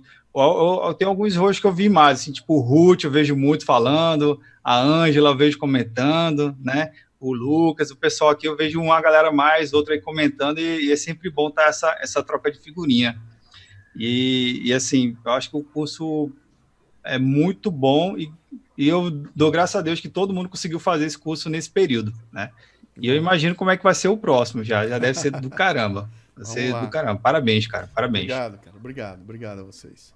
Mais alguém? Que aí eu vou fechar o boteco. Mais ninguém? Bom, o pessoal tá mandando aqui um monte de... Entrou um aviso aqui que a Tamara estava falando, mas não apareceu, não entrou som, nada dela aqui. Então eu vou fechar aqui, né? Pessoal, muito obrigado a vocês. São 20 horas e 38 minutos. A gente está aqui a 1h40 já, né? São aulas compridas, lives grandes, né? Mas acho que se está todo mundo aqui é porque está valendo a pena. Eu espero ter a chance aí de já aparecer de surpresa, avisar vocês. Vamos lá, moçada, vamos ter mais uma troca de ideias aí, porque descobrimos algo novo, né? E acho que essa é a coisa que moveu a gente fazer o curso desde o começo. Olha que coisa legal que eu achei. Vamos falar a respeito, vamos compartilhar, vamos melhorar, vamos aprender um com o outro, né? E eu estou altamente satisfeito.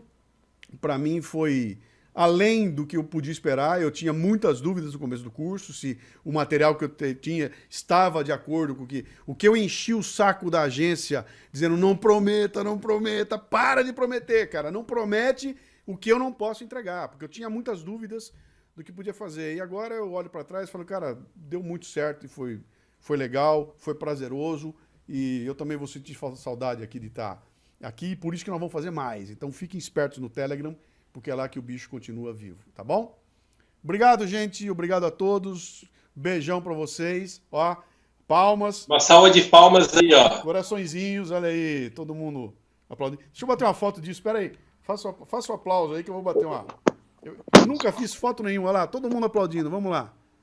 Aê, moçada, que legal. Deixa eu pegar a outra página. Aqui também, aí, todo mundo aplaudindo. Aê, gente, obrigado. E tem mais uma página, peraí, tem 3 páginas. Todo mundo. Que legal, vou publicar isso aqui. Obrigado, gente. Muito bom estar com vocês aí. Grande abraço a todos, viu? Vou salvar aqui o file e pronto. Obrigado. Obrigado.